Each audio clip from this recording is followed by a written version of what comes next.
ఉద్దేశించి మేమందరం కూర్చొని మాట్లాడే సమయంలో NDDM national dairy development board ఈ రిపోర్టు గౌరవ ముఖ్యమంత్రి గారు మాకు చదివి వినిపించారు.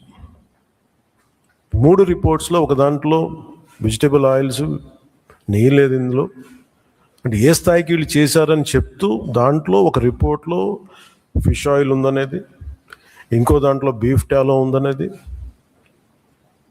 ఇంకో దాంట్లో లాడ్ పంది కొవ్వు ఉందనేది, ఇంకో దాంట్లో గొడ్డు కొవ్వు ఉందనేది. ఇది చాలా సెన్సిటివ్ ఇష్యూ. ఇది ఒక రిపోర్ట్, అది సాలిడ్ రిపోర్ట్. ఇది మాట్లాడేటప్పుడు మేము ఆలోచించుకొని మాట్లాడి నేను కూడా దాన్ని ముందుకు తీసుకెళ్ళినప్పుడు పర్యవసానాలన్నీ ఆలోచించి, కానీ నేను కూడా అనుకుని ఇది చెప్పాలా లేదా. ముఖ్యమంత్రి గారు చెప్పారు దీన్ని ఎంత తీసుకెళ్ళాలి, ఎందుకంటే మా భయం ఏంటంటే సెన్సిటివ్ అయ్యి మనం చేసేసామా.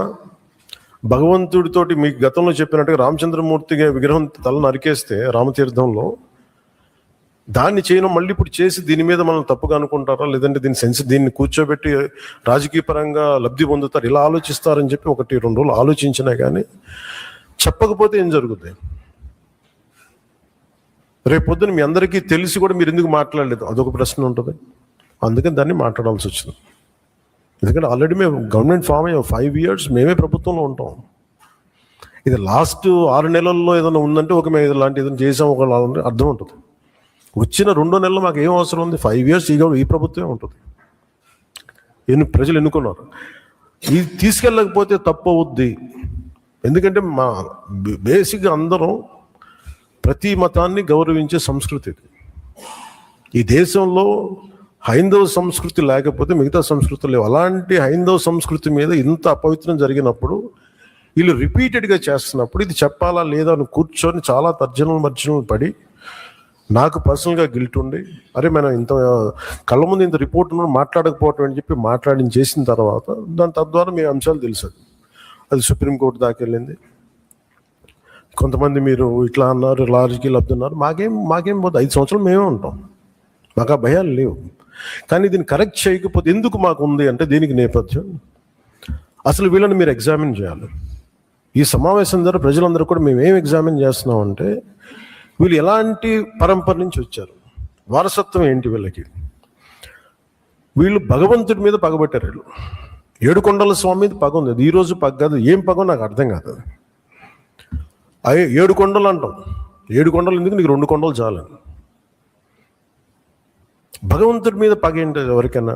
వ్యక్తిగతంగా వర్గాల మీద పగ ఉండొచ్చు, ప్రత్యర్థి మీద పగ ఉండొచ్చు, కానీ విచిత్రంగా వీళ్ళు భగవంతుడి మీద పగబట్టారు. మేము ఆ కోణం నుంచి నాకు అనిపించింది దీన్ని కరెక్ట్ చేయాలి, ఇది చెప్పాలి. ఇది నేను ఎందుకంటే నేను మాట్లాడేటప్పుడు మేము చాలా ఒళ్ళు దగ్గర పెట్టుకొని మాట్లాడతాం. ఎందుకంటే we will face the consequence మాకు తెలుసు. ఉదాహరణకి మీకు అయోధ్య రామ మందిరం నిర్మాణానికి ఈ దేశం ఎంత తల్లడిల్లిపోయింది, ఎంత కదిలింది, ఎన్ని గొడవలు జరిగినాయి. ఇలాంటి దీనికి కూడా వీళ్ళు పంపించిన దాదాపు 1,00,000 లడ్డూలు ఇవన్నీ కూర్చోబెట్టి ఇన్ఫర్మేషన్ తీసుకుంటామంటే ఒకటి అసలు ఏం జరిగింది అన్నీ మొన్న వీళ్ళు చెప్పిన రిపోర్ట్లోనే దాంట్లో యానిమల్ కొవ్వు లేదంటున్నారు. సరే, ఫర్ ఎగ్జాంపుల్ నేను ఒక ఆర్గ్యుమెంట్ సేక్ అన్ని రిపోర్ట్స్లో కూడా ఎక్కడ కూడా ఈ నెయ్యిలో నెయ్యి లేదు. 59,70,000 పైచిలుకు కిలోలు 59,70,000 కిలోల నెయ్యి